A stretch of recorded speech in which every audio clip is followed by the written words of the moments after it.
This is Robin Wallace with the Baptist Renew program. Welcome to week 1 of our 8-week class series. Today we're going to be talking about Healthy Eating 101. So let's get started.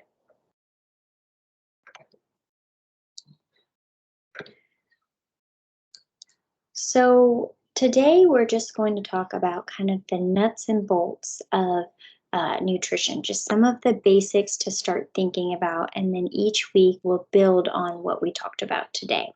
So there are 3 key factors that are affecting our eating practices. When you're eating, how much you are eating, and what you are eating.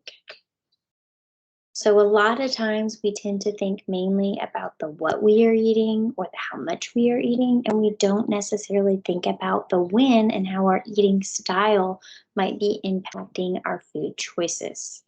So what you're trying to do is aim to eat small, balanced meals and snacks each day.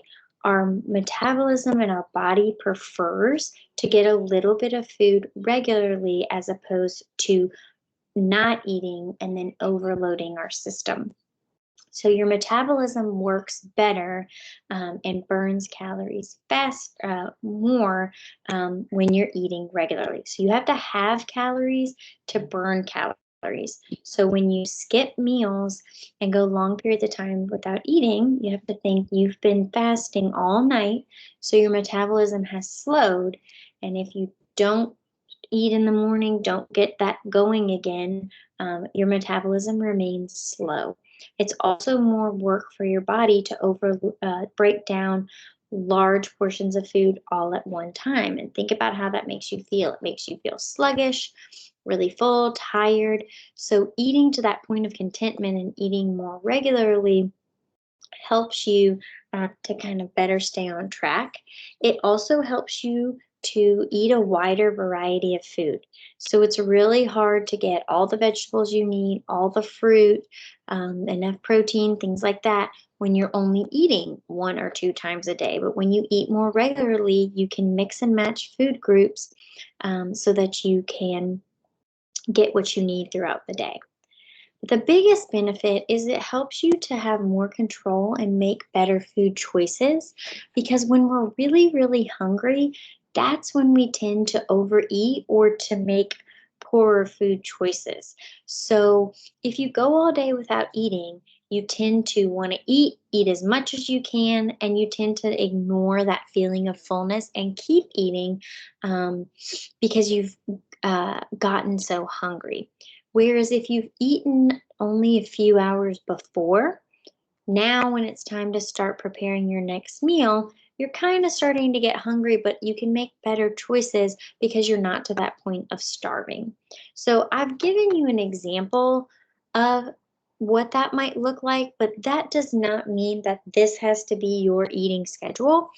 We can talk about it individually, but everybody's is going to look a little bit different because people are on different schedules, people have different preferences. So you have to kind of find what times may work better for you, but your body does tend to do better on a routine. So trying to eat around the same times each day will help. The next thing to think about is the how much. How much am I actually putting on my plate? And it's a lot easier to portion from the front end than it is from the back end. We tend to eat the majority of what we're served or what we put on our plate. So think about that when you are serving your food. You can always get up and go back for more, right? But if you put a smaller portion at the beginning, you're much more likely to be satisfied with that portion. Think about your plates and your glasses and your servingware. Bigger glasses mean you're going to put more liquid. So if you're doing caloric beverages, trying to keep them in smaller containers. If you're eating off of plates, think about the size of your plate. As you can see in my picture, that smaller plate looks the fullest, right?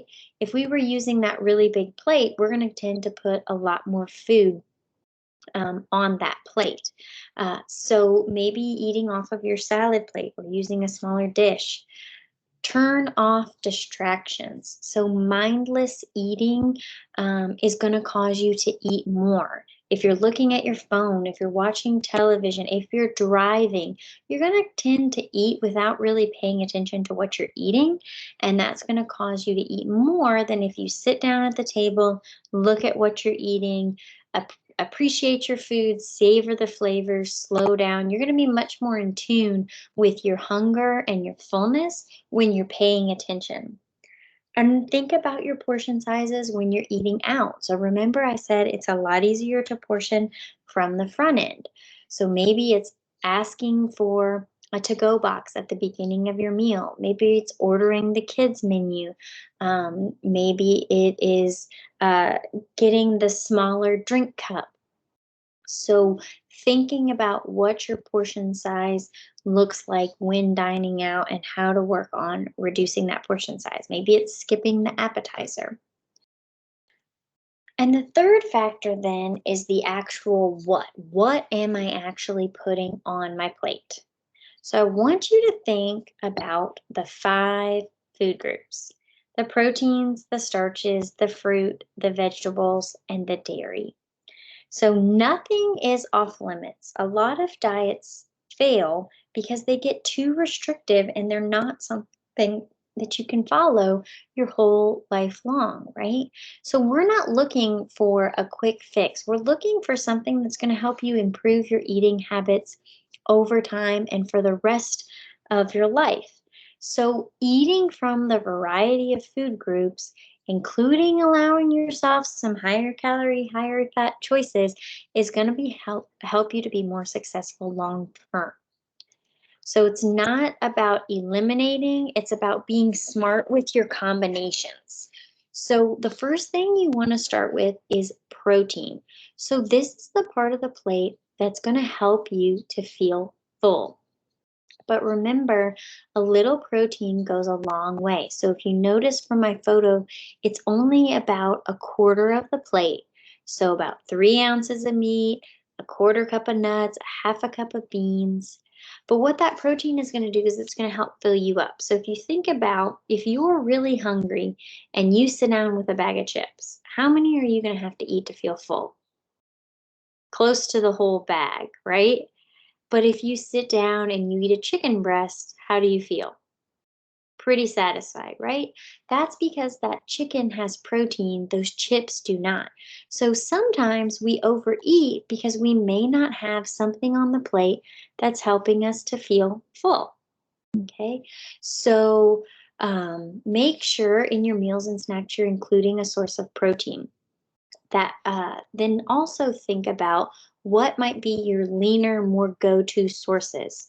So the rule is the less legs, the better. So if you think about things with 0 legs, beans, nuts, fish, these are going to be your leaner, lower fat sources. Your plant-based are going to not have that animal fat. Your fish can have that healthy fat. Your 2-legged animals are going to be slightly higher in fat, your chicken and your turkey, but can be great sources. And then your 4-legged animals would be your less often choices. Doesn't mean you can't have them, it's just going to mean that they're going to be typically your higher fat. Within that red beef category, you can make leaner choices. So you got your beef and pork. The word loin means lean. So choosing a leaner cut like pork tenderloin as opposed to ribs, or choosing the leaner cut of steak like a steak round, or choosing 90-10 lean ground beef as opposed to full fat beef. Things like that can help you reduce your fat and calories and still feel full and satisfied from your protein source. You're going to combine that with your starches, and this group tends to get a bad rap. A lot of people say cut carbs and you can lose weight. And while that might be true, that's not something maintainable. So the problem is not necessarily eating carbs, and these can provide you nutritional benefits like fiber. It's the portion size of them. So if you see my carbohydrate, my starch is about a quarter of my plate. Think about what that might look like on your plate. So, for example, if you get a plate of pasta, what's your portion size? Is it the whole plate? What could I trade out to make it more an adequate portion size? Maybe I do chicken with a small portion of pasta and a lot of vegetables mixed in. And now I'm still getting that satisfaction of pasta without overdoing it on my portion size. So your starches include things like your breads, your rice, your pastas, your cereals, and you want to try to include the whole grain versions of these where you can, where your first ingredient is whole wheat flour or where it says whole grain on the label. That is going to be the higher fiber choice. Doesn't mean you can never have white bread, white rice, sugary cereal, but if you don't have a preference, if you choose the whole grain version, you're going to get a little bit more fiber. That does not mean the portion size changes. So you don't get more brown rice than you do white rice. It's still a quarter of the plate. It also includes your starchy vegetables, so things like your potatoes, your beans, your winter squashes, that would also be in this category. So if you look at your plate, it's about a quarter of the plate protein, a quarter of the plate starch. So the question becomes then, how do I fill up? And that is where your vegetables come in. Okay, so this is your go-to highest nutrient, lowest calorie thing you can eat. If you're still hungry, go back for more of these. We want to aim for about 2 cups per day of vegetables, and most of us are falling short of that. So instead of thinking about what you need to cut out, think about what you need to add in, because if you start filling half your plate with vegetables, it's going to help you naturally portion out your proteins and your starch because you have less room on the plate for those. So, in your handout list, I gave you a grocery list and it lists out all the choices of protein. It lists them by kind of the choose more often, the choose less often. It lists out the starches, but it also gives you a list of all of the non starchy vegetables. So, I would encourage you to take a look at it and kind of give you an idea. There might be some vegetables on there you've forgotten about, or we all kind of tend to have our go tos. So this can kind of refresh your memory of, oh, I kind of forgot about bell peppers, or oh, I forgot Brussels sprouts, and I love Brussels sprouts. So to give you kind of some fresh ideas about how to mix it up with your vegetables so that you can get more. You also want to have some fruit each day, and this tends to also be an area where we fall short. So 1 to 2 cups per day of fruit. A serving is about half a cup, so it can be fresh, it can be frozen. If it's canned, just remembering to get a canned in its own juices, no sugar added. We don't want anything in heavy syrup or anything like that. But these can make great snacks, especially if they're not something that you eat in a meal, to kind of help you get that serving of fruit in. And then if you're including dairy, think about low fat dairy. So 1% or skim milk as opposed to 2% or whole, a low fat yogurt. Also looking at with yogurt, being mindful of the sugar. You really want to try to find a yogurt that's just the yogurt and the fruit that doesn't have a lot of added sugar. And it can be amazing if you compare products, how one yogurt can be very high in sugar and another one is not. And then with your cheeses, being conscious of how much cheese you're putting, how often you're putting it, because it can add some fat, but choosing those lower fat cheeses and watching the portion size of it. So what you're really starting to do is think about, how does my plate look in comparison to this plate? And in your handout, I included a my plate check. And so in that, um, you can see and you can evaluate, what does my plate look like compared to this one. So it has P for protein, S for starch, V for vegetable, D for dairy, F for fruit. And what I'd encourage you to do this week is list out what you're eating and circle which food group it is, so you can start to get an idea.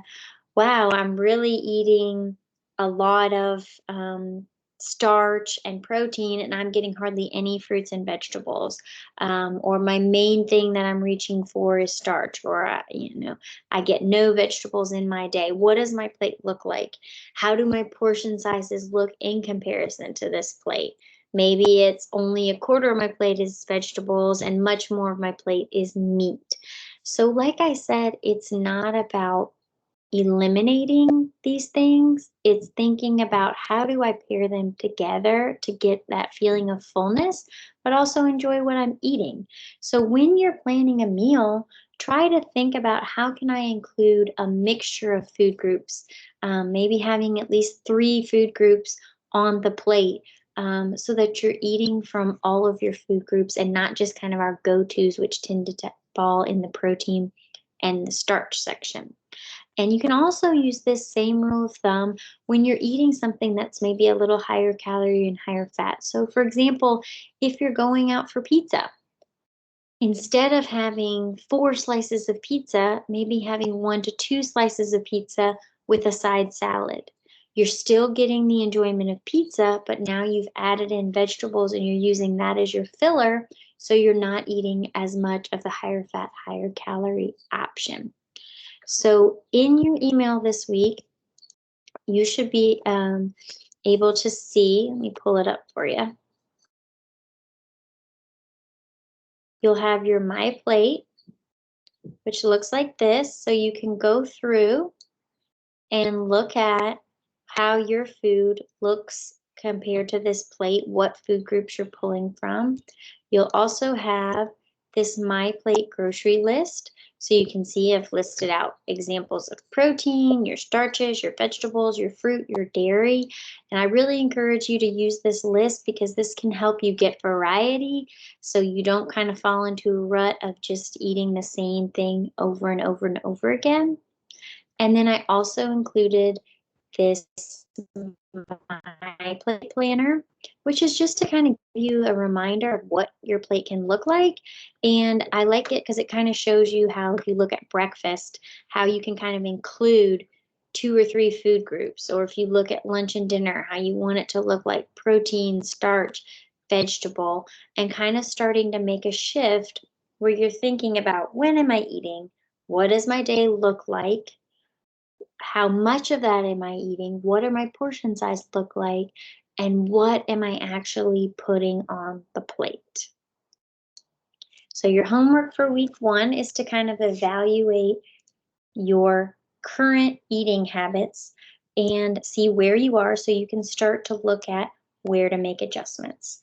So I hope you've enjoyed this first video, week 1. Remember, this is kind of starting to give you some building blocks. So each week we'll be adding on to this and going further in depth. So I'll see you next week.